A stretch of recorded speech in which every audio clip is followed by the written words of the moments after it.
Inicialmente, boa tarde a todas e todos.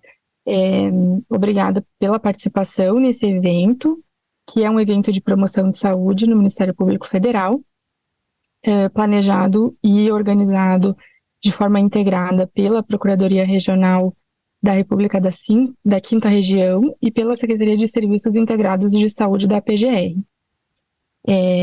Nós aqui estamos contando assim, né, com a participação também das colegas da PRR Quinta durante o evento, né, a Áurea e a Renata. E eu sou Michele, sou psicóloga da área de saúde da PGR. Tem conosco também mais duas colegas da área de saúde, psicólogas, a Larissa e a Priscila, que eventualmente poderão ingressar aqui nas falas se necessário, né? Temos sempre uma equipe maior para poder dar suporte se alguma falha acontecer na parte tecnológica de conexão. Então, estando todos me ouvindo bem e vendo, né, vamos seguir depois da apresentação. Também podem sinalizar se tiver algum problema nessa conexão. Nós temos hoje o evento com a projeção de levar 2 horas, tá?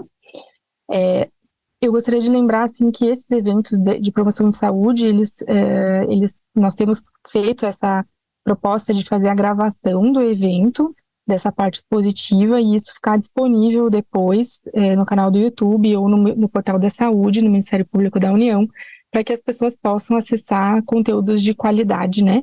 Ainda que tenham conseguido participar de forma síncrona ou não possam participar na hora do evento, mas que possam acessar depois. Nós temos esse portal da saúde que é moderado pela Secretaria de Serviços Integrados de Saúde e que o diferencial dele é que todos os conteúdos são publicados e produzidos com a curadoria dos profissionais de saúde especialistas na nossa secretaria e tem qualidade científica, o que é diferente de muitos casos do que a gente acessa no ambiente virtual em geral, tá? Hoje é um dia muito importante, o dia 10 de outubro, né, que é o Dia Mundial da Saúde Mental. As organizações de saúde esse ano estabeleceram o tema de que a saúde mental é um direito humano universal para esse ano. Cada ano se define um tema específico, né? Nesse momento a gente está falando dessa questão do direito humano, né? E com isso a gente também demarca e traz um tema muito importante para esse dia, né? Pela sua, pelo seu debate, pela sua alta procura em relação a informações, né? Algumas polêmicas também que envolvem esse diagnóstico do TDAH. E a gente traz, então, no evento de hoje, essa abordagem sobre tanto o TDAH quanto a dislexia, as diferenças, né? E pensando, assim, no diagnóstico, impactos que possam existir para as pessoas que recebam esse diagnóstico na vida, na escola, no trabalho, dependendo da faixa etária. Algumas possibilidades de tratamento especializado em saúde mental também nós entendemos que são importantes serem divulgadas, tá? As perguntas nós vamos solicitar que sejam feitas pelo chat, se elas forem surgindo ao momento, né, o tempo que a nossa convidada for trazendo os conteúdos, para que a gente possa organizar isso para apresentar para ela ao final da exposição, né? E a parte gravada que fica disponível depois para assistir, essa parte inicial da exposição. A parte das perguntas a gente não disponibiliza a gravação, porque às vezes ocorrem algumas exposições de situações pessoais e a gente entende que isso deva ser preservado, né?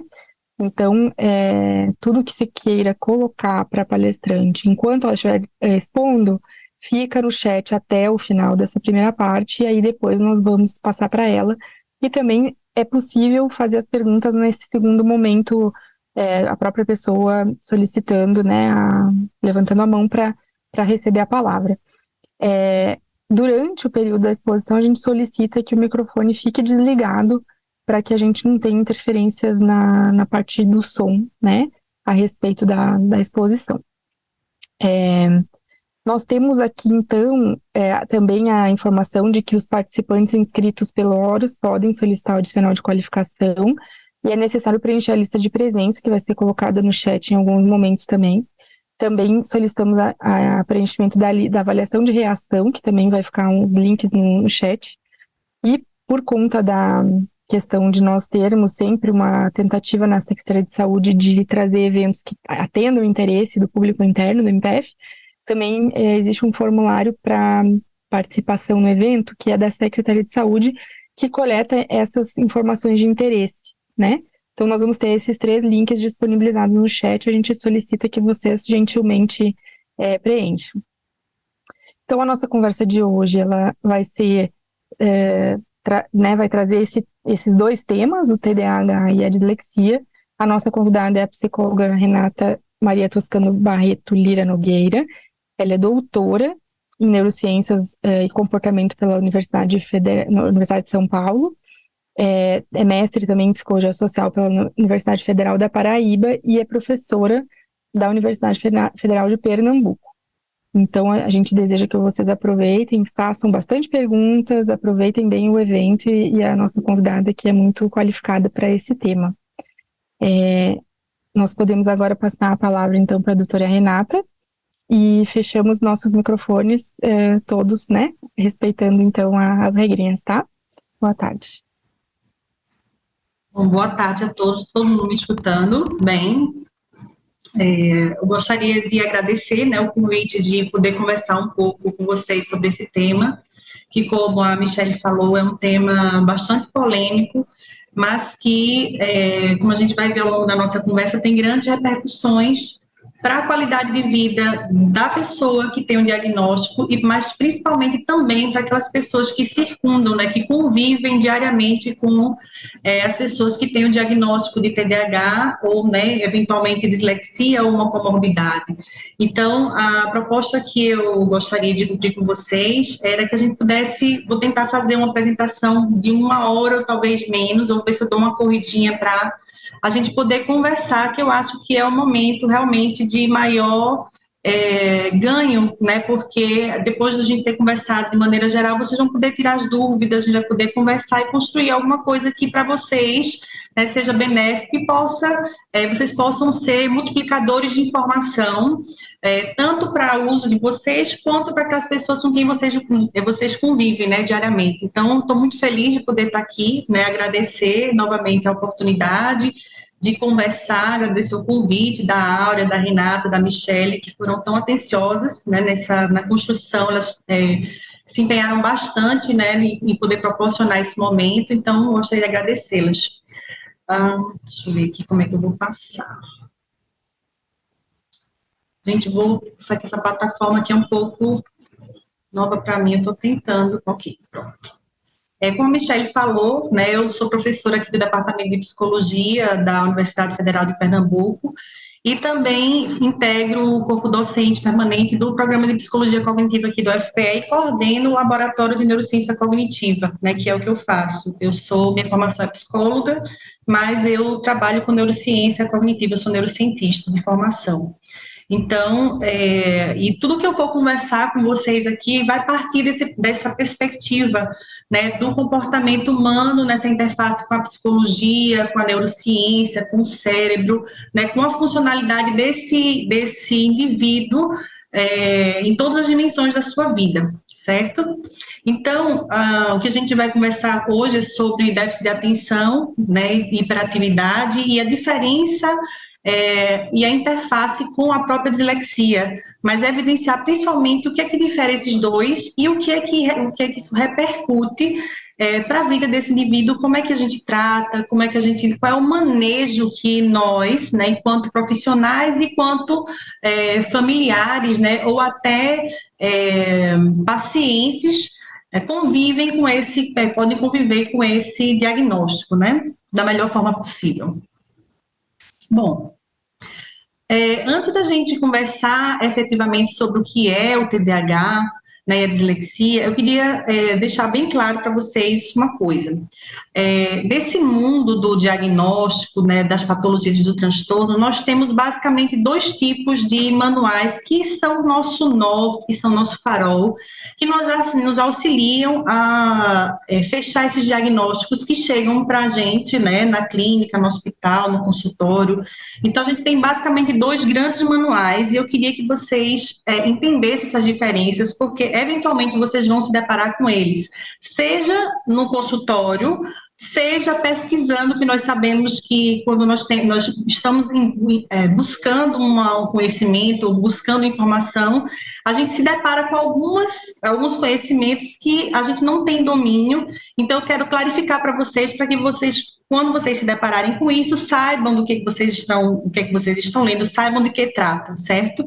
Então, eu trouxe aqui para vocês os dois manuais, o CID-10 e o DSM.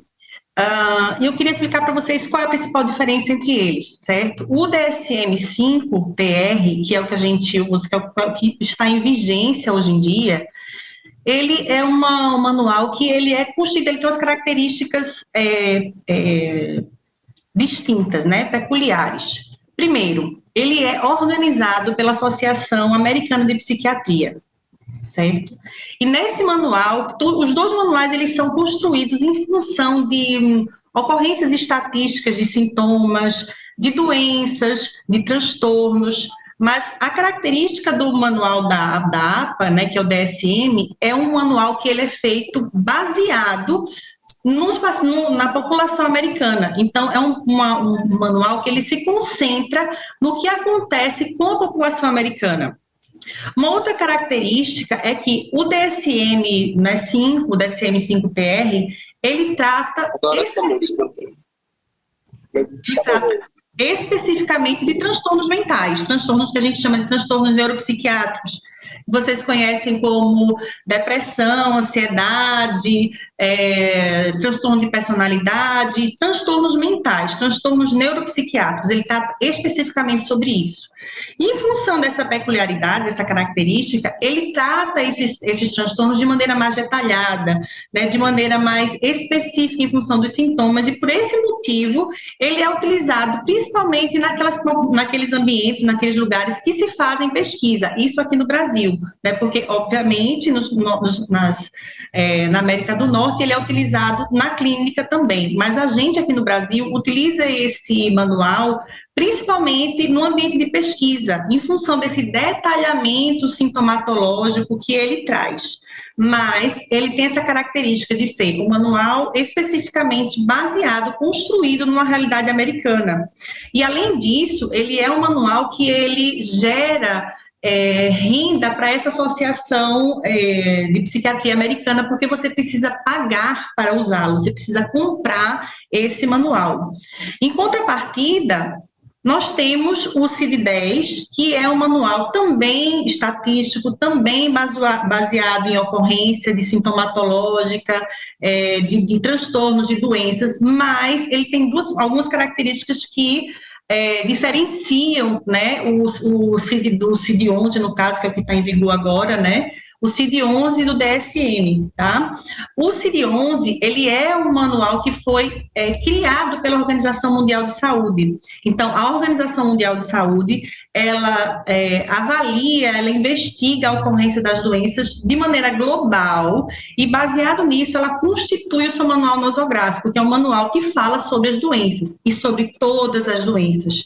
Diferente do DSM, que fala apenas dos transtornos neuropsiquiátricos, o CID-10 ele vai tratar de transtornos psiquiátricos até condições clínicas como hipertensão, diabetes, as mais gerais que vocês possam imaginar, ou seja, todas as doenças, todas as condições clínicas conhecidas se encontram dentro do CID-10. Tá? E uma outra coisa também é que esse CID-10, ele é o que é utilizado aqui no Brasil, na clínica brasileira, pelo SUS, ele é adotado pelo SUS.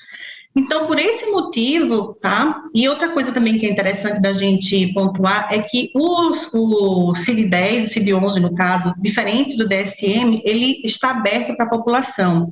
Infelizmente, o CID-11, que é o que está em vigor, ele ainda não tem tradução para o Brasil, mas ele é facilmente, o CID-10, ele é facilmente localizado em qualquer fonte, basta ter a iniciativa de ir atrás desse manual que você consegue, né? Diferente do DSM, que você precisa desse investimento financeiro para adquirir, gerando receita para a Associação Americana de Psiquiatria, tá? Então, por esse motivo, nós, aqui na nossa conversa, nós vamos nos basear nos critérios diagnósticos do CID-10, do CID-11, no caso, né, do CID-11. Por que eu estou enfatizando isso para vocês? Porque quando vocês forem, né, eventualmente buscar um suporte, um especializado, um atendimento específico para algumas condições que vocês, né, vão atravessar, vocês vão receber nesse laudo um diagnóstico do CID-10. Mas, quando vocês forem eventualmente buscar informações sobre aquele transtorno, sobre aquela doença, sobre aquela condição, frequentemente está disponível os critérios diagnósticos e o manejo do DSM, certo? Então, vocês precisam ter essa compreensão, essa diferenciação, porque vocês podem não encontrar o diagnóstico específico que vocês receberam no laudo médico, no laudo neuropsicológico, no laudo, né, neuropsiquiátrico, vocês podem não encontrar em função dessa diferença de nomenclatura e de sintomatológica que a gente encontra nesses dois manuais, certo? Então, é muito importante que vocês tenham em mente, tenham à frente quando vocês se depararem com essas condições, tá? Então, tudo que a gente falar aqui, tudo que a gente conversar vai ser baseado no CID-11, que é o que a gente aqui no Brasil utiliza no manejo clínico, tá certo? Então, dito isso,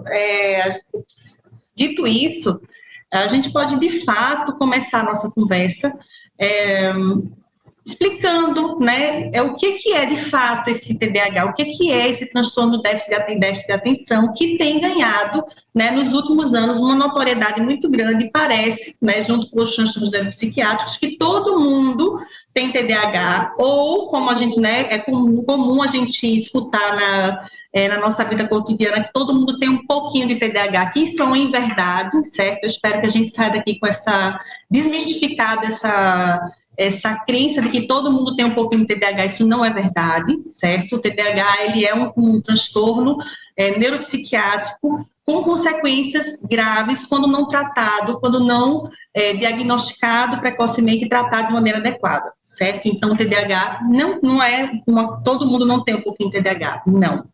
Tá?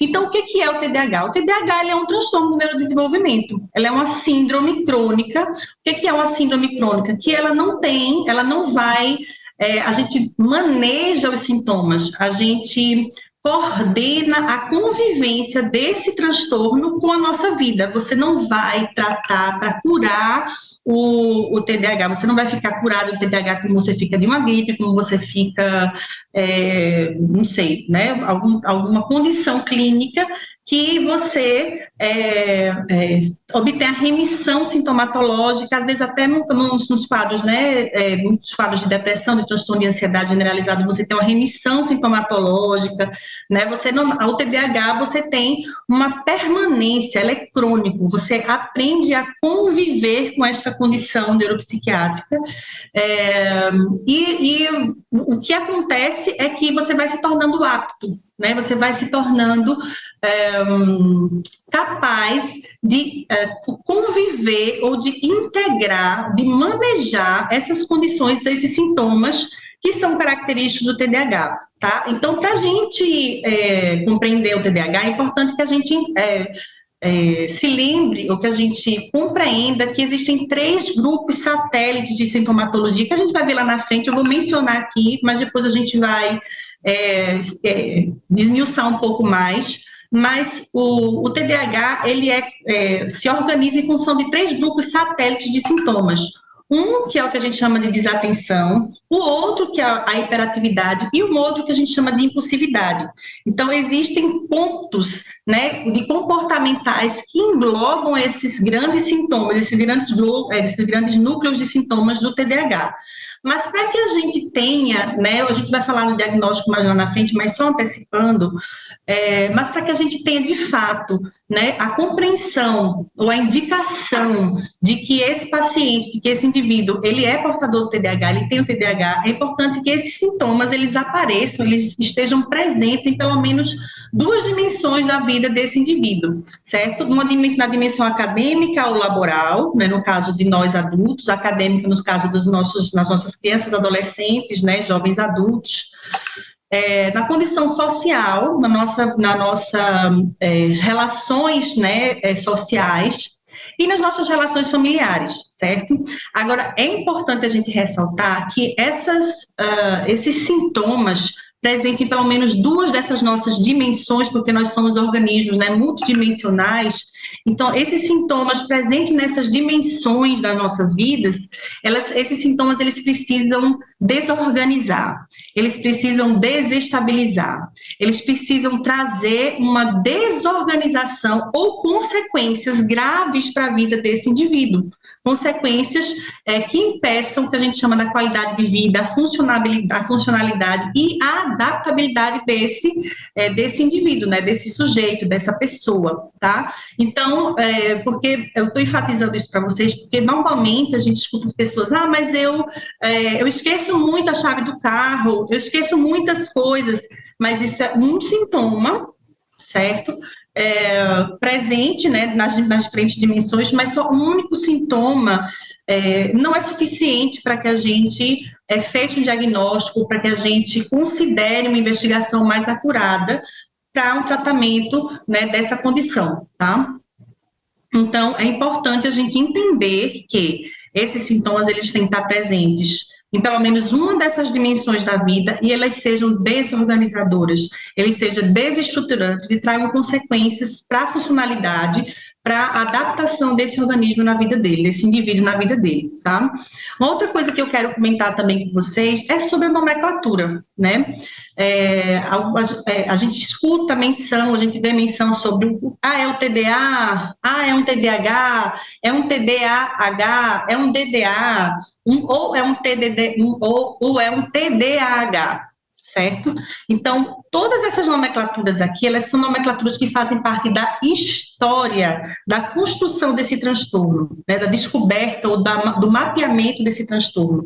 Atualmente, o que a gente menciona é o TDAH, com prevalência de sintomatologia, que a gente vai ver lá na frente, certo? Então, nada de DDA, TDA, TDAH, a gente não usa mais essa nomenclatura, isso faz parte do histórico. Não é que elas estejam erradas, certo? Elas não estão erradas, mas o que a gente usa hoje, né, o que os manuais nosográficos recomendam é que a gente use o TDAH com a prevalência de alguma sintomatologia ou misto, como a gente vai ver lá na frente, certo? Então, a partir de agora a gente fala sobre o TDAH, tá?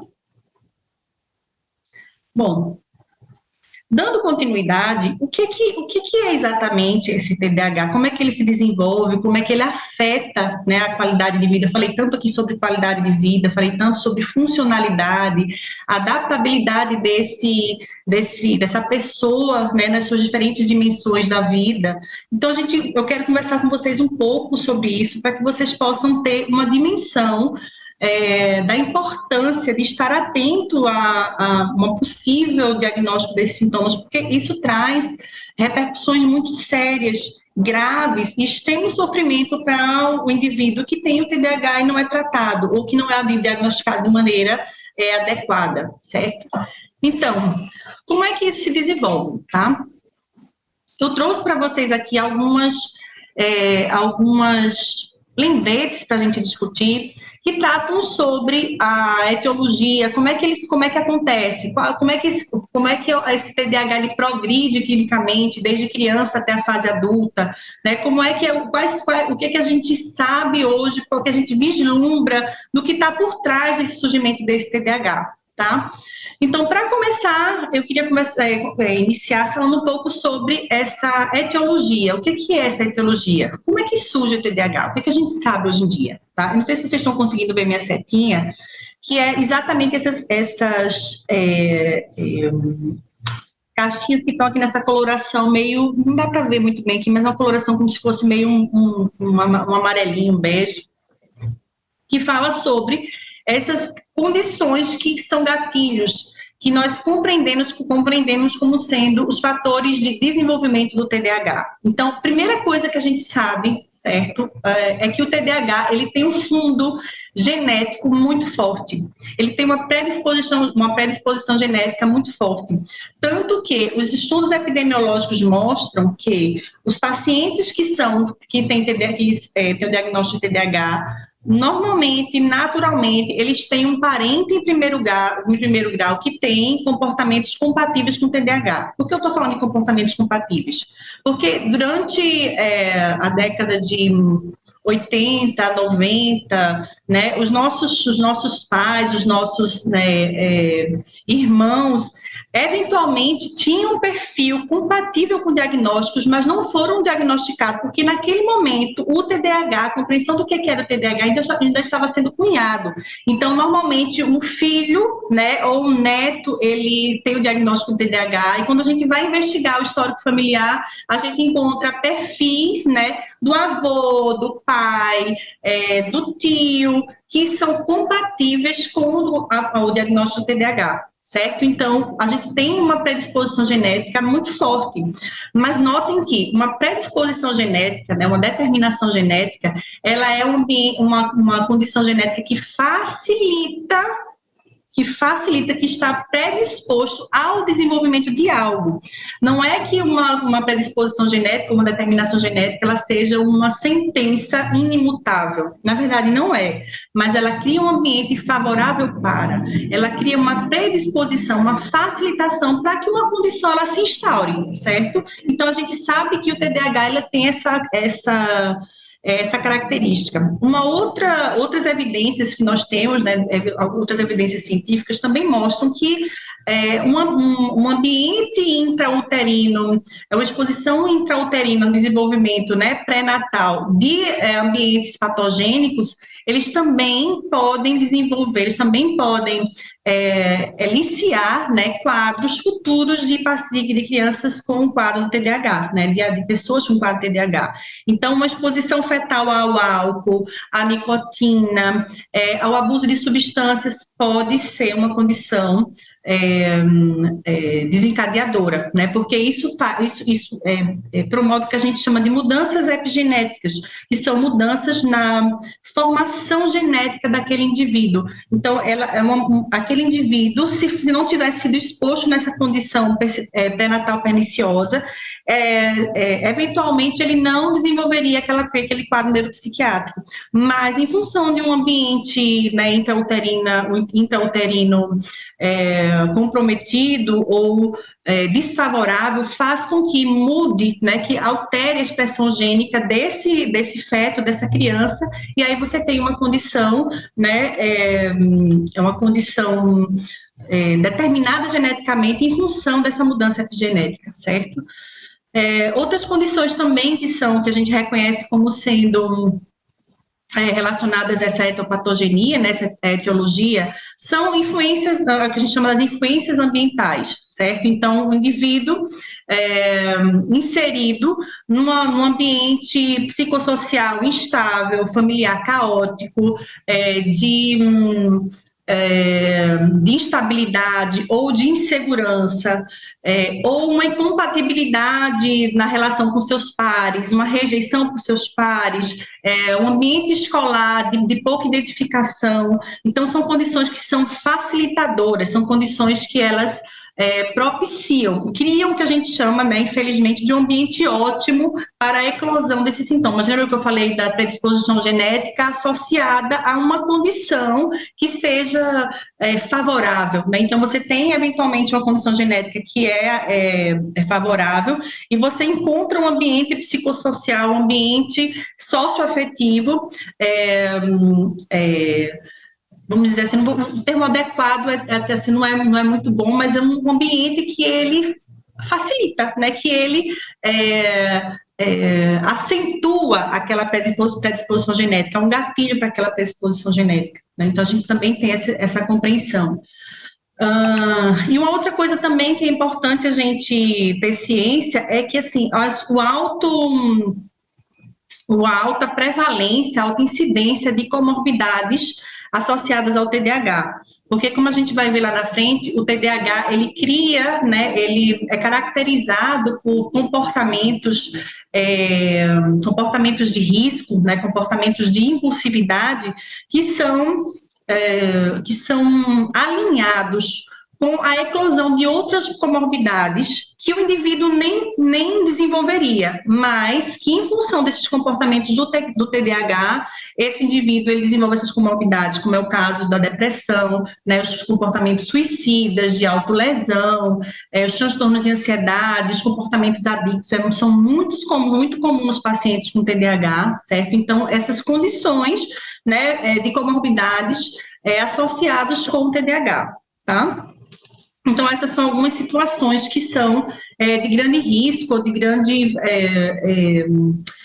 sintonia, né, com a etiologia dos pacientes com TDAH, né, das pessoas com TDAH. Sobre o curso da doença, né, sobre o que a gente chama da progressão clínica da doença, a gente observa, né, o que a gente chama de uma personalidade pródroma, uma personalidade que sinaliza ou que faz com que você esteja atento ao desenvolvimento daquela criança, porque eventualmente ela pode ser um bom candidato para um quadro de transtorno de déficit de atenção e hiperatividade. Então, são aquelas que a gente chama de personalidades pródromas, que são crianças com muita agitação, crianças hiperativas, mas veja, são hiperativas não é dentro da normalidade que uma criança de 3, 4, 6 anos, ela tem esse comportamento normal, mas são crianças que elas não conseguem se engajar em atividades atividades sociais, jogos de tabuleiro, ela não consegue sentar para desenvolver uma tarefa motora. São crianças que são naturalmente desastradas, vai tomar café da manhã, então toda refeição ela tem que derrubar alguma coisa na mesa. É um açúcar, uma comida do prato que escapole, é um garfo que cai, é um leite que ela derrama, né? Então essa desorganização psicomotora, né, uma situação que a gente deve ficar atento também, problemas na linguagem, crianças que demoraram para aquisição da língua, para adquirir a linguagem, né? Crianças que tiveram dificuldade ou que tiveram um sofrimento na aquisição da linguagem escrita, né? Por isso que é importante essa diferenciação da dislexia, que às vezes pode aparecer como comorbidade dos quadros com TDAH. Então, a criança com uma personalidade pródroma para um quadro TDAH também, ela se confunde, ela se mistura. Então, são crianças que elas têm uma dificuldade muito grande para a aquisição da linguagem escrita e demoram também na aquisição da linguagem oral, né? Então, crianças, assim, elas extrapolam, elas mostram dificuldade nessa aquisição, tá? E, normalmente, a gente fecha o diagnóstico, a gente começa a desconfiar, né, investir na investigação, exatamente no momento em que essas crianças estão no período escolar, né, que elas estão saindo daquela fase, né, da educação infantil, e elas estão iniciando no que antigamente a gente chamava de alfabetização, né, que hoje a gente chama de nível 3, e depois vai para o primeiro ano. Então, ela começa a ter contato com essas atividades que exigem um empenho cognitivo maior, que exigem um domínio, um controle dessas gratificações imediatas. É nesse momento em que, normalmente, a gente começa a estar atenta, a gente começa a investigar esses quadros de TDAH, porque são nesse momento em que começa a se expressar, começa a ser exuberante essa sintomatologia.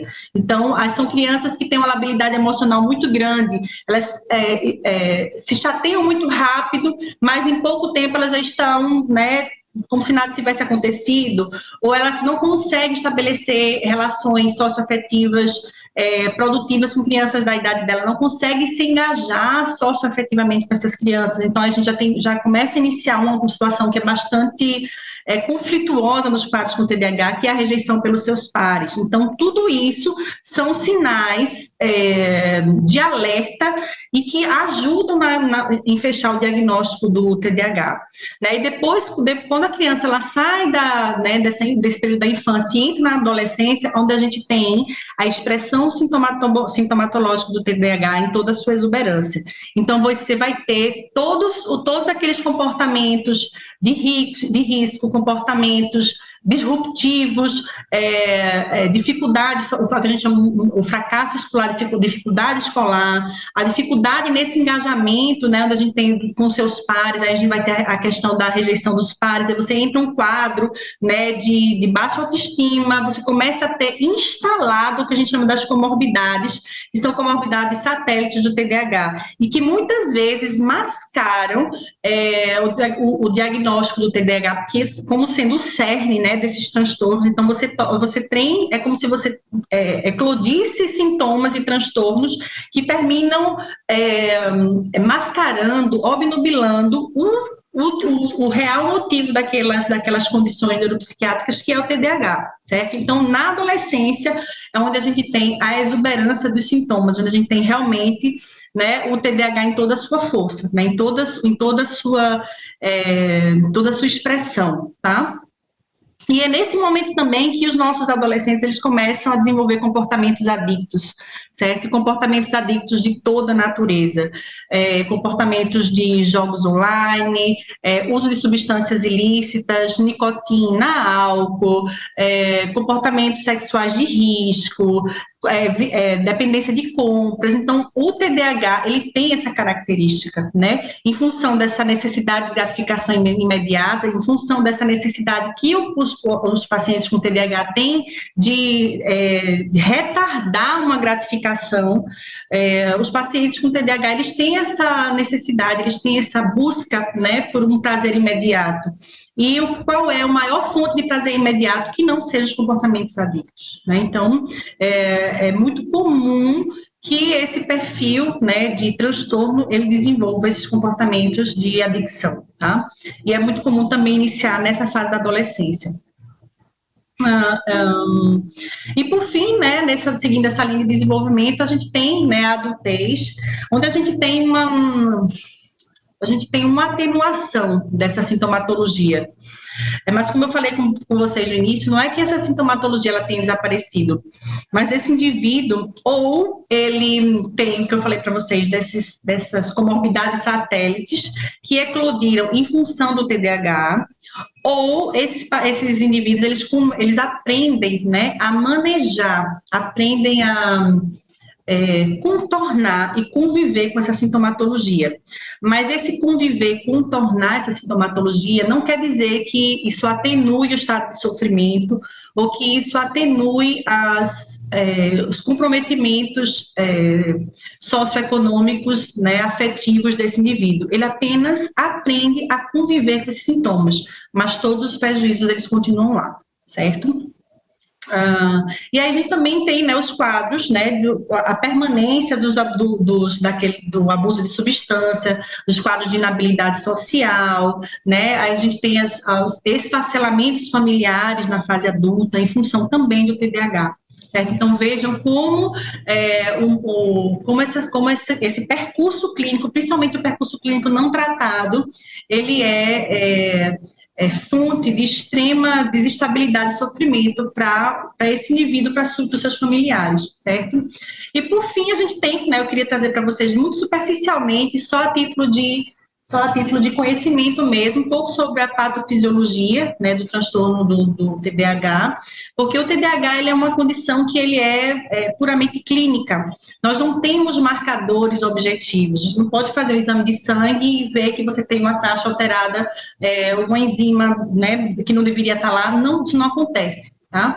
A gente tem o que a gente tem no quadro TDAH, que a gente chama de uma desregulação neuroquímica. Então, nós temos no nosso cérebro neurotransmissores que eles coordenam nossa vida. Então, coordenam tudo que vocês possam imaginar, a minha criatividade, a minha capacidade de sentir empatia, a capacidade que eu tenho de amar, de aprender, de perceber o mundo, de me comunicar, enfim, o nosso cérebro, ele é neuroquímico, então, que é a linguagem que a gente utiliza. No caso do TDAH, o que acontece é uma desregulação de alguns neurotransmissores, né, e esses neurotransmissores é que fazem com que a gente tenha essa desregulação cognitiva, afetiva desse paciente, né. Uma coisa interessante também que gostaria de mencionar é que essa desregulação neuroquímica é exatamente de um neurotransmissor específico que faz com que a gente sinta prazer, certo? Prazer na vida, prazer em conquistar algo, prazer em fazer algo satisfatório, em aprender alguma coisa. Então, essa desregulação nesse neurotransmissor também está implicado, né, com um culpado do TDAH, certo? E eventualmente a gente encontra algumas anormalidades corticais que coincidem, né, com os pacientes com TDAH, mas não quer dizer que um paciente que tem uma espessura da substância branca, ou um aumento dos ventrículos cerebrais, ou uma diminuição da massa cefálica, esse paciente, essa pessoa, né, no caso, essa pessoa ela vai ter TDAH. São apenas, vamos dizer assim, correlações, certo? Então, os estudos pós-mortem mostram que nos pacientes com TDAH eles têm essa condição de anormalidade cortical, mas a gente não tem como estabelecer uma causa, né? São correlações, uma correlação. Eu tenho uma anormalidade cortical e a gente encontra, né, nessas pessoas que tiveram um diagnóstico do TDAH, certo? Vou dar uma aceleradinha aqui, porque eu queria terminar antes de 1 hora, tá? Assim, né? E aqui eu queria mostrar para vocês, como a gente conversar um pouquinho com vocês, sobre os impactos desse TDAH na qualidade de vida desse indivíduo. Então, vocês vão ver que ela afeta de verdade, de fato, todas as dimensões dessa pessoa, tá? Então, a gente tem problemas psiquiátricos, problemas de saúde, comorbidades psiquiátricas. Então, você tem uma morte prematura, porque esses indivíduos, eles se engajam em comportamentos de alto risco, de pouca autopreservação.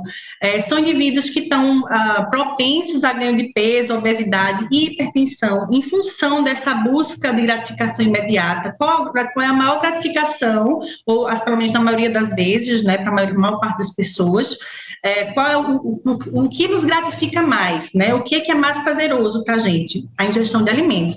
Se eu estou triste, eu como chocolatinho. Se eu estou feliz, eu vou comer uma torta. E se eu estou ansiosa, eu vou comer um pote de sorvete. Então, existe essa associação entre o alimento e o consolo, né? O que a gente chama do comer afetivo, que também está presente nos pacientes com TDAH. Então, a gente tem esse quadro, né, de ganho de peso. Alta delinquência e criminalidade e comportamentos que a gente chama de abuso de substância, né, como a gente já falou, que são indivíduos que estão propensos ao que a gente chama de comportamentos disruptivos, né, por isso que às vezes o TDAH é eventualmente confundido com alguns transtornos de conduta, porque esses indivíduos eles estão propensos a serem desafiadores, eles estão buscando o tempo inteiro confrontar, né, então, por esse motivo, são indivíduos que, quando não tratados, eles têm uma tendência a esses comportamentos delinquentes, certo? A desordem de desenvolvimento e coordenação da fala e da linguagem, né? Eu já até mencionei no quadro anterior. Então, são aqueles pacientes que estão sempre roxos, né? Aquela pessoa que está sempre roxa. Nossa, o que foi isso? Não sei, nem lembro o que foi que aconteceu. Arranhado. Só aquela pessoa que ela é estabanada, ela vai passar numa porta e, em vez de ela passar na porta, ela bate no portal da porta. Mas a porta era tão grande. Mas é porque eu sou assim, eu sou desse jeito estabanada mesmo. Lembra da criança que eu falei lá, que sempre derrubava, né, as coisas na mesa, né? Todas as refeições derrubavam alguma coisa na mesa. Então, crianças que são aquelas pessoas que perdem muitas coisas, né? Então, esse é um comportamento muito comum também. E a questão da aquisição da fala, né? Da linguagem escrita e da linguagem falada, né? Um retardo, uma desordem nessa aquisição. A gente tem também os prejuízos sociais, né?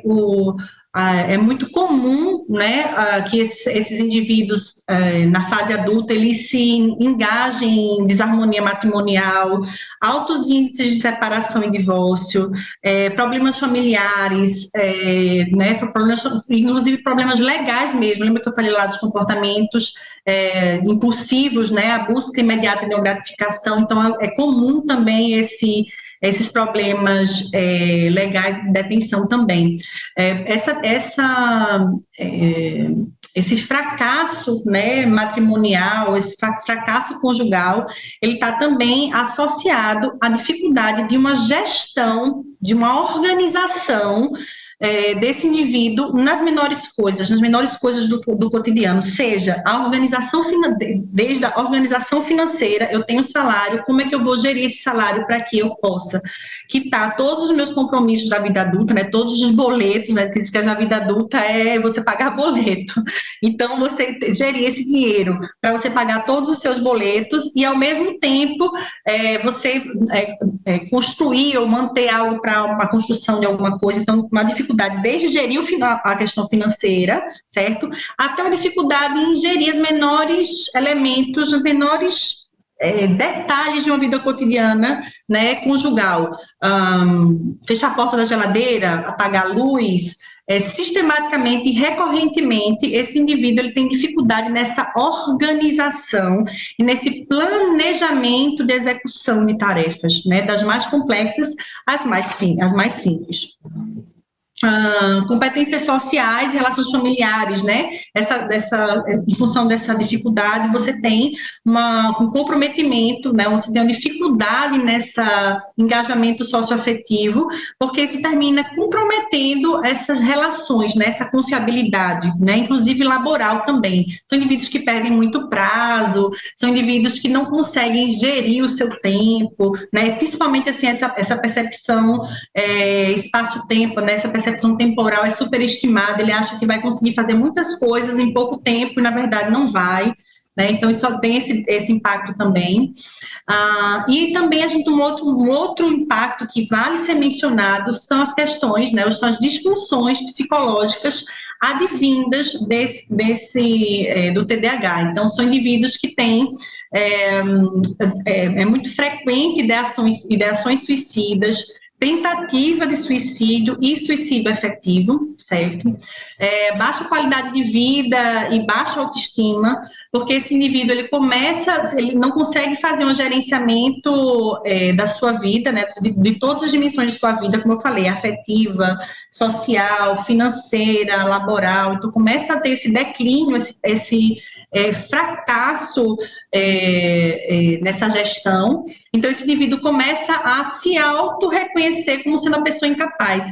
É muito comum uma família que tem uma criança com TDAH, né, não diagnosticada, identificar ou nomear essa criança como sendo uma criança que é cognitivamente prejudicada, né, para falar uma palavra, para falar um termo elegante, né, cognitivamente prejudicada, incapaz, limitada. Então, a criança já se reconhece como sendo alguém limitado, alguém incapaz, alguém com comprometimento, até porque ela começa a reconhecer nos seus pares habilidades e capacidades, aquisição de conhecimento e de capacidades que para ela é extremamente difícil. Não é que ela não consiga, mas ela precisa de um empenho maior, né? E isso, muitas vezes, esse engajamento, esse gasto cognitivo relacionado com essa aquisição dessas habilidades que ela não tem, ela não está disposta a fazer, porque elas são crianças que elas estão muito mais inclinadas àquilo que, para elas, vai trazer um retorno mais fácil. Então, é comum, às vezes, os pais dizerem assim, mas essa criança, fulaninho, ele passa o tempo inteiro no computador, né, mas quando chega na hora de fazer a tarefa, ele não faz. Por que isso, né? Por que se ele for déficit de atenção, ele também não conseguia ficar no computador? Mas por que o computador sim, a tarefa não? A recompensa imediata, né, a atividade prazerosa que o computador proporciona é muito diferente da tarefa, que envolve um gasto cognitivo e empenho muito maior, certo? Desregulação emocional e ausência de motivação, né, que também é uma condição muito presente nesses pacientes, são pacientes que têm uma labilidade emocional muito grande, uma instabilidade emocional muito grande e uma falta de motivação. É aquele indivíduo que, assim, na psiquiatria é engraçado porque muitos sintomas, né, que estão presentes em um quadro, eles aparecem em outras situações, né, em outros quadros psiquiátricos, Não precisa muita atenção para que a gente faça um diagnóstico diferencial adequado. Um só sintoma, ele não quer dizer nada, mas é esse sintoma junto com todos os outros. Por que eu estou falando isso? Porque esses pacientes com TDAH, normalmente, eles são pacientes com pouca motivação. Então, eles não conseguem se empenhar, né, em um projeto futuro, aquela pessoa que desiste com muita facilidade. Eu tenho um histórico longo de coisas que começam e não terminam, dificuldade, né, de encerrar, de fechamento. Então, essa falta de motivação, eventualmente, ela pode ser confundida com um quadro depressivo, uma distimia, né, enfim. Mas, como eu volto a falar, são um conjunto de sintomas interagindo durante um tempo determinado e as repercussões que aquilo traz na adaptabilidade desse indivíduo na vida, né, na gestão da sua vida. E, por fim, a gente tem os riscos comportamentais, né, associados a um TDAH não tratado. Então, gravidez não planejada, acidente de trânsito, multa e suspensão de carteira, performance ocupacional reduzida. Então, são indivíduos que têm um histórico de desemprego, de baixa colocação funcional, em função dessa dificuldade, né, da gestão laboral, um baixo perfil socioeconômico em função exatamente dessa dificuldade de permanência. Então, você vai para os subempregos, às vezes incompatível com a formação do indivíduo. E a gente também tem baixo desempenho, né, baixo desempenho individual, repetições escolares, necessidade de educação especial, e também, aí a gente já vai para, né, já falando já especificamente da questão escolar, é muito comum também que esses pacientes eles tenham um histórico de expulsão e de evasão escolar, em função dessa dificuldade de acompanhamento dos conteúdos, porque quando a gente fala sobre essa educação especial, são um dos manejos que a gente chama manejos clínicos ambientais para auxiliar esse indivíduo nessa gestão das atividades, gestão cotidiana, que ele tem uma dificuldade muito grande, certo? Então, a dificuldade de planejamento imenso, desde do tipo, eu vou ter uma prova, tenho duas provas, uma que vai acontecer na quarta e outra que vai acontecer na segunda-feira da semana que vem. Qual devo estudar primeiro? Como é que eu vou organizar os meus conteúdos para que eu possa cumprir, né, todo o material até a data da prova? Como é que eu vou estudar, né? Qual é a melhor forma? Então, as menores coisas um imenso gasto cognitivo, e aí esse indivíduo ele termina abandonando, ele termina se debruçando para aquilo que traz como eu falei para vocês, uma gratificação mais imediata, tá? E aí eu queria falar um pouquinho com vocês, a gente estava falando no começo sobre a alta dos diagnósticos, né? Então eu queria trazer um pouco para vocês da prevalência. A prevalência é aquele número de pessoas, né? O número de diagnósticos quando você olha uma amostra, você vai e olha a quantidade de crianças que têm o diagnóstico de TDAH numa determinada amostra mundial, né? Então, dito isso, é importante a gente ver que a prevalência, né, de crianças com TDAH, ela é expressiva, né? Isso aqui a gente está falando de dados mundiais, certo? Então, a gente estima que no mundo a gente tem uma prevalência de 5 a 8% de crianças e adolescentes com TDAH. A gente tem uma prevalência maior do diagnóstico de meninos do que em meninas, na proporção de 4:1, mas aqui vale um parêntese, porque não é que os meninos eles sejam menos, eles têm um diagnóstico, os meninos eles sejam mais propensos ao desenvolvimento do TDAH, é porque muitas vezes o diagnóstico feminino ele é subestimado, certo? Então, tem alguns estudos que já mostram esse subdiagnóstico das meninas, né, com TDAH. Uma outra coisa muito importante é estarmos atentos às comorbidades do TDAH. Então, aqui nesse estudo, né, nesse estudo de epidemiologia, ele mostra que 75% das crianças que têm TDAH, elas apresentam algum tipo de comorbidade, certo? E dessas crianças, 10% elas têm 3 ou mais comorbidades. o que agrava ainda mais esse quadro, porque você pode ter um TDAH, né, só ele, ou você pode ter o TDAH associado a várias comorbidades. Então, isso agrava, né, a gente diz que o prognóstico, né, ele é mais complicado nesses casos de comorbidade, né, que a gente tem a presença de comorbidade. Mas outra coisa também que eu não gostaria de deixar passar em branco é que a gente fala, muito comum a gente falar sobre o TDAH em criança, TDAH em adolescente, mas eu já sinalizei aqui para vocês que o TDAH, ele não desaparece, ele não tem cura, ele está presente ao longo da vida desse indivíduo. Então, como é que isso se expressa na vida adulta, certo? Alguns estudos longitudinais, eles mostram que as crianças, o que é o estudo longitudinal? Você pega um grupo de crianças, de indivíduos que têm o diagnóstico de uma determinada, né, condição, você acompanha ao longo da vida, certo? E você vê como é que se comporta, o que acontece com aquela doença, o que acontece com a sintomatologia, o que acontece com a adaptação desse indivíduo, né, quanto ao organismo no mundo. Então, o que esses estudos longitudinais mostram? Que a gente observa um declínio geral dessa sintomatologia nesses adultos. A gente tem uma prevalência, veja, de adultos de 19 a 45 anos, a gente tem uma prevalência de 2 a 5%.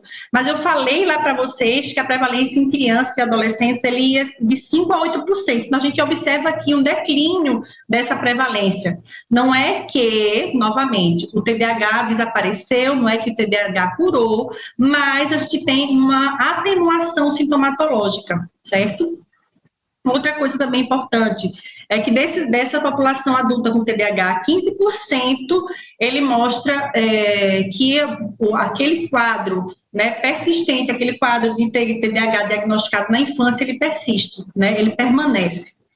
E desses pacientes, né, 40% a 60% são considerados como sendo remetentes parciais. O que é remetentes parciais? Eles tiveram uma melhora desse quadro TDAH.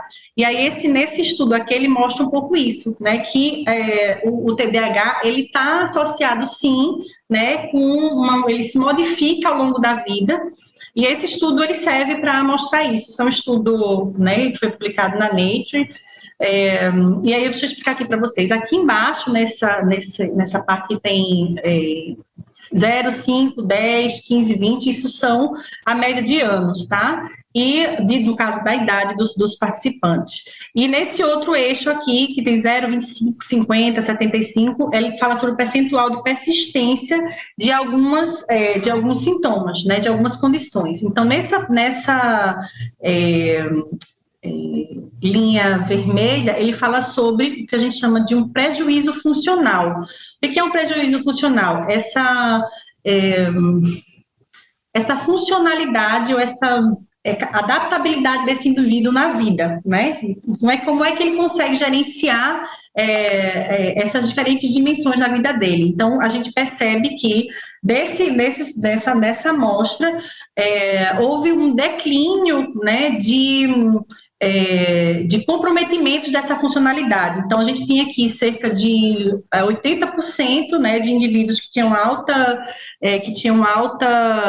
prejuízos funcionais, e aí agora a gente já tem cerca de 65%, e a gente também observa, de maneira geral, um declínio nos outros critérios, dos sintomas que a gente chama os sintomas de comprometimento, como, né, dos sintomas que a gente chama dos grandes grupos do TDAH, hiperatividade, impulsividade, desatenção, e aqueles indivíduos que permanecem com o diagnóstico, nessa aqui em verde, os indivíduos que permanecem com o diagnóstico, né, com o mesmo quadro clínico intacto.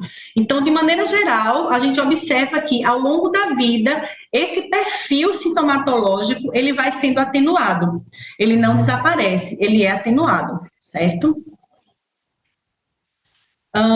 Deixa a gente conversar um pouquinho sobre o diagnóstico, tá? Com vocês sobre o diagnóstico. Lembrando que a gente está utilizando os critérios de diagnóstico do CID-11, que é o que a gente usa aqui no Brasil, na clínica brasileira, certo? Então, no CID-11, a gente tem um grande grupo de transtorno, que é o transtorno de déficit de atenção e hiperatividade, tá? Esse 6A05 é o que vocês, quando eventualmente forem pegar um laudo, que for receber uma hipótese diagnóstica, é esse númerozinho que vocês vão ver aqui, tá? A gente não coloca o nome do transtorno, a gente coloca o CID. do transtorno. Então, vocês vão ver esse 6A05, e aí ele entende que dentro desse grande grupo dos transtornos de déficit de atenção e hiperatividade, existem 3 condições, certo? Uma, que é o TDAH com apresentação predominante de desatenção, com a modalidade desatenta. Um outro perfil, que é o TDAH com apresentação predominantemente hiperativa, e um TDAH com apresentação combinada, né, que ele tem a presença tanto de hiperatividade como desatenção. E para que a gente feche esse diagnóstico, a gente precisa excluir alguns quadros. Lembra que eu falei para vocês que alguns sintomas, eles são, alguns sintomas presentes numa condição neuropsiquiátrica, elas também estão presentes em outras. Então, para que a gente se aproxime, né, de fechar um diagnóstico com TDAH, a gente tem que excluir, né, transtornos do espectro autista, comportamento disruptivo e os distúrbios de dissocial, né, de distúrbio social, certo? Então, esse aqui é o que a gente vai encontrar como diagnóstico do TDAH. Mas como é que a gente fecha como é que a gente fecha esse diagnóstico? Primeiro, nas 2 condições, você tem lá a nossa criança, né, o nosso adolescente, e nos casos dos adultos. No caso das crianças, normalmente esse diagnóstico ele é respaldado nos relatos familiares, né, nos relatos dos professores, e chega para a gente, né, esses relatos, e no caso do adulto, chega o que a gente chama do autorrelato, seja dele próprio, ou seja de alguém do convívio dele, a esposa, o filho, a irmã. Então, esse a gente chega para a gente essas 2 condições. No caso, a gente investiga com os professores e com os pais, no caso das crianças e adolescentes, e no caso dos adultos, a gente tem esse acesso pelo autorrelato, seja do indivíduo, seja de alguém próximo, de alguém significativo do convívio desse indivíduo.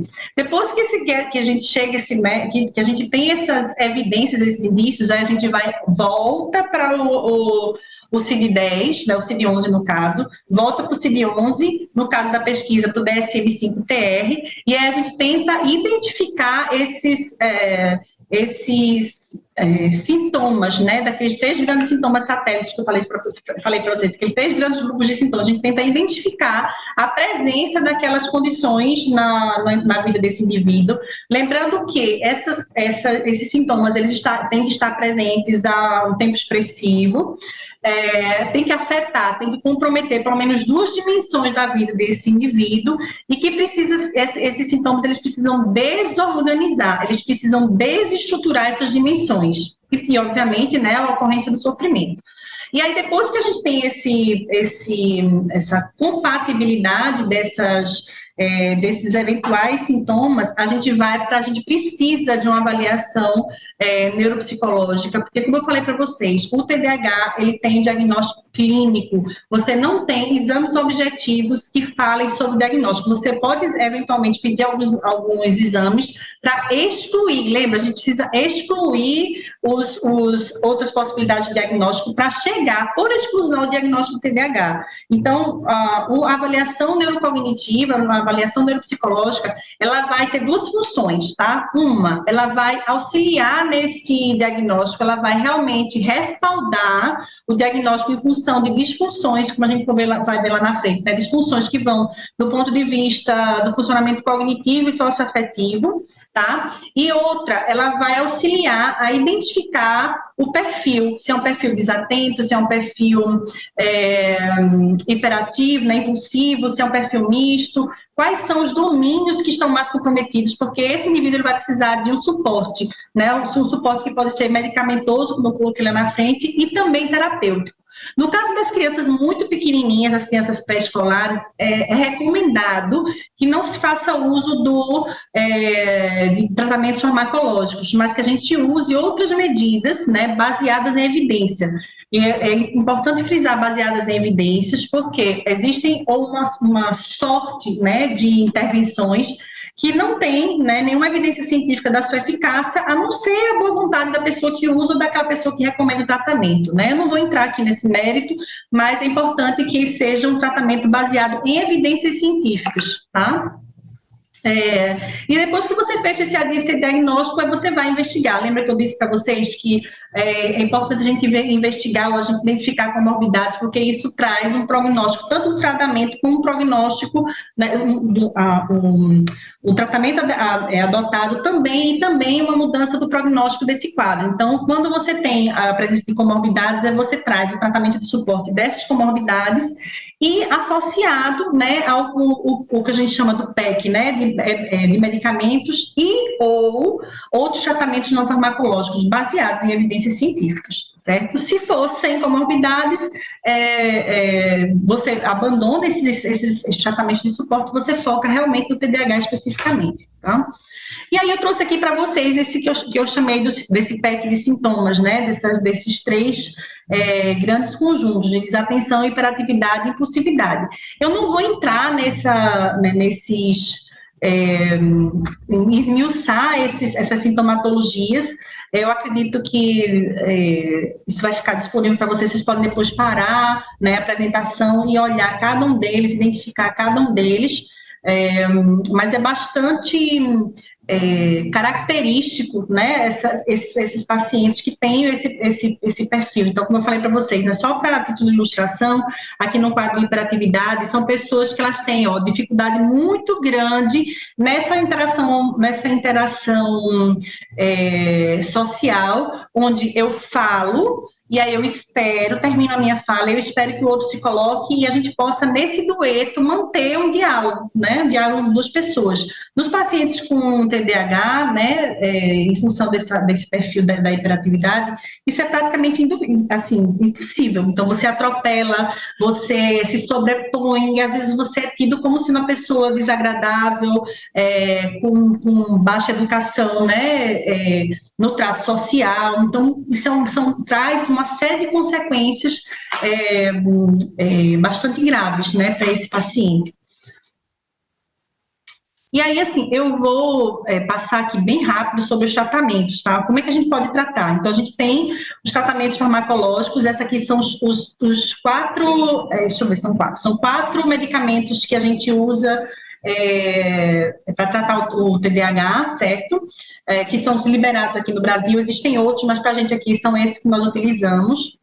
Nós temos outros tratamentos que a gente chama de não farmacológicos, mas baseados em evidências científicas, como é o caso do neurofeedback, certo? O neurofeedback é uma atuação de interface cérebro-máquina, em que o indivíduo ele é ensinado a reconhecer quando o cérebro ele entra naquele modo de disfuncionalidade. Lembra que eu falei, olha, o cérebro, no paciente com TDAH, você não vai ter uma parte faltando do cérebro, você não vai ter, né, a gente não tem evidência que sejam consistentes para dizer que você vai ter um aumento de ventrículo, não tem. O que acontece é uma disfuncionalidade, é funcional, o cérebro não funciona direito por essa mediação neuroquímica que vai também repercutir na atividade elétrica do cérebro. Então, quando essa disfuncionalidade começa a surgir, ou quando você começa, né, a se perder nessas atividades, o neurofeedback ele auxilia a você a identificar esses padrões, reconhecer e voluntariamente resgatar,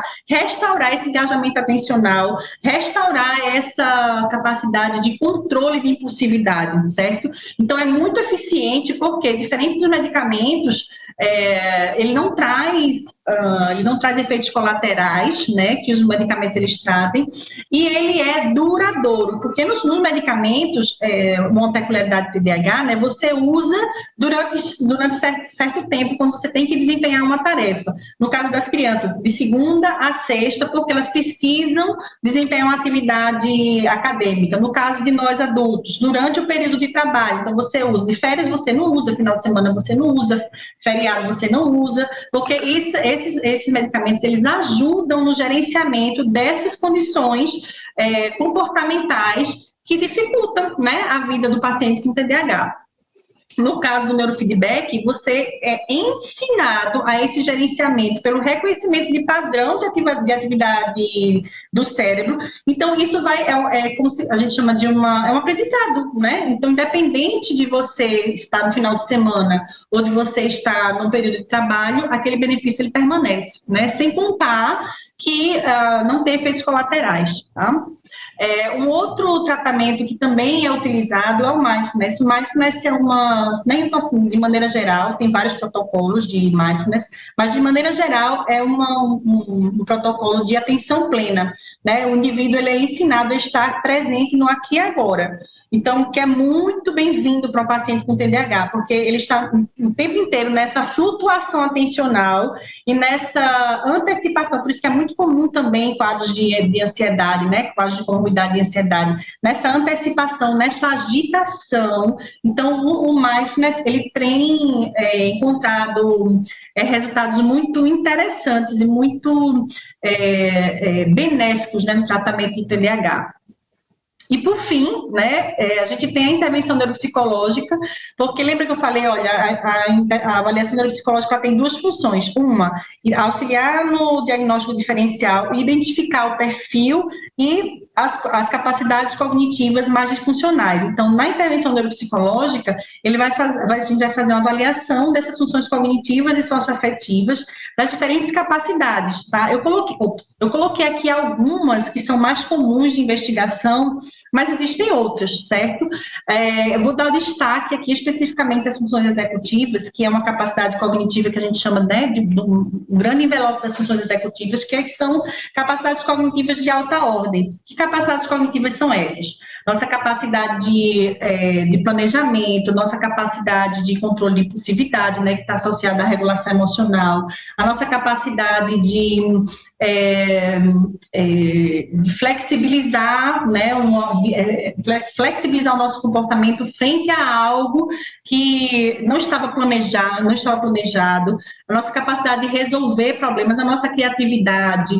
Então, a nossa capacidade de compreender regras sociais implícitas e seguir essas regras sociais implícitas, essas funções executivas é aquilo que nós, né, que a nossa espécie humana, que o animal humano tem de mais refinado, certo? Então, as funções executivas, elas estão fortemente comprometidas nos pacientes com TDAH. E eu queria aqui trazer, né, eu me foquei mais no TDAH em função dos desdobramentos, mas eu estou trazendo aqui a questão da dislexia, né, além de ser a proposta, mas por dois motivos. Primeiro, porque a dislexia, ela pode estar presente como comorbidade dos pacientes com TDAH, mas ela também pode ser confundida, né, um paciente com TDAH pode ser confundido como disléxico, ou um disléxico como TDAH, em função da similaridade do perfil psicopatológico, certo? Enquanto que o TDAH ela é um transtorno, né, neuropsiquiátrico, a dislexia ela é um transtorno do desenvolvimento de aprendizagem. Então, enquanto que no TDAH a gente vai precisar de um acompanhamento médico associado a um neuropsicólogo para fechar um diagnóstico, no caso da dislexia, você vai precisar de um fonoaudiólogo e de um psicólogo. Por quê? Porque a dislexia, a principal característica da dislexia é que esse indivíduo ele tem uma dificuldade na precisão e na fluência no reconhecimento de palavras. Então, essa dificuldade nessa precisão pode ser confundida, né? Pode confundir aquele retardo na aquisição da linguagem falada e da linguagem escrita do paciente com TDAH que comentei com vocês. Certo? A dislexia, ela compromete essa precisão ortográfica. Então, esse indivíduo, ele troca frequentemente a escrita, né, a grafia das palavras. E aí, por que isso acontece? Porque ele tem uma dificuldade na associação entre o som e a letra. Isso compromete imensamente a aquisição da linguagem escrita da sua língua pátria, mas também a aquisição da linguagem de outras, principalmente a parte escrita, de outras de uma segunda língua, certo? E aí, esse diagnóstico, ele precisa ser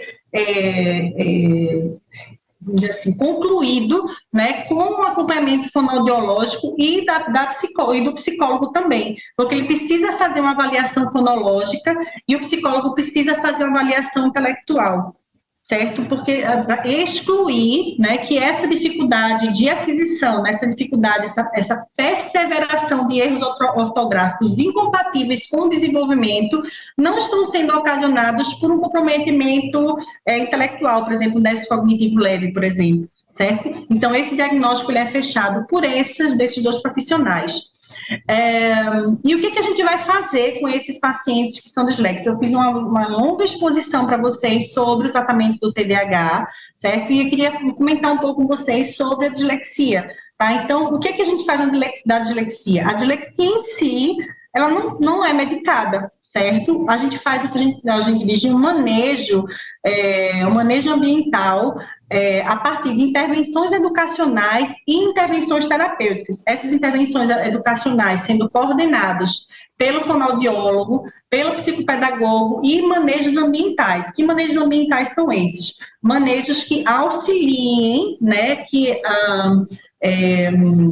facilitem, né, a permanência e aquisição, a permanência do indivíduo no ambiente laboral e acadêmico, e expanda as suas potencialidades, certo? Então, são indivíduos que têm uma leitura muito lenta. Então, quais são essas intervenções educacionais ambientais? No vestibular, esses indivíduos eles têm maior tempo de prova, eles têm é preciso fazer um trabalho muito acurado, né, com seus pares, porque da mesma forma que o TDAH, você tem uma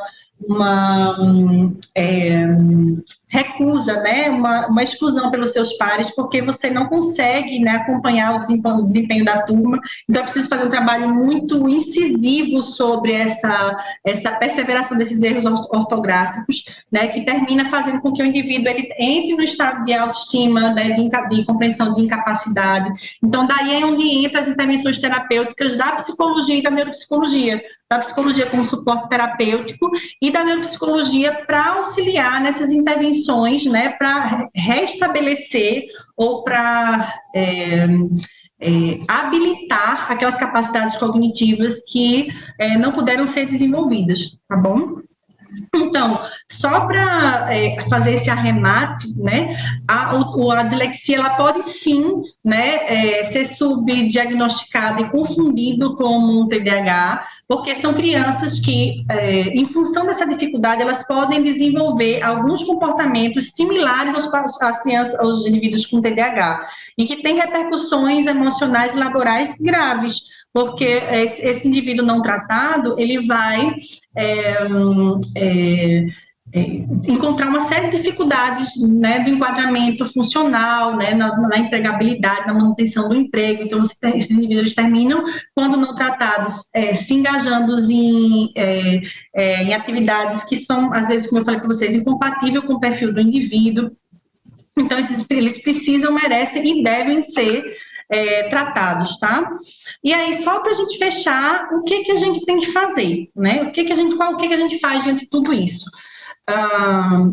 Se vocês desconfiam que vocês têm, ou alguém próximo a vocês, tem um perfil que se assemelha a tudo isso que a gente falou aqui, procura um acompanhamento especializado, procura investigar. A gente tem, né, uma série de suportes para esse tratamento. Para quem tiver interesse, a gente tem uma Associação Brasileira de TDAH, eu ia até colocar aqui para vocês, mas terminei esquecendo o site da Associação Brasileira de TDAH, onde eles colocam por estado, né, profissionais que estão capacitados, psicólogos e psiquiatras ou neuropsiquiatras ou neurologistas que estão habilitados, né, no acompanhamento desses pacientes, dessas pessoas com TDAH. Se esse diagnóstico ele não é fechado, se esse indivíduo ele não é tratado, vocês viram um pouco aqui da fala que a gente fez, como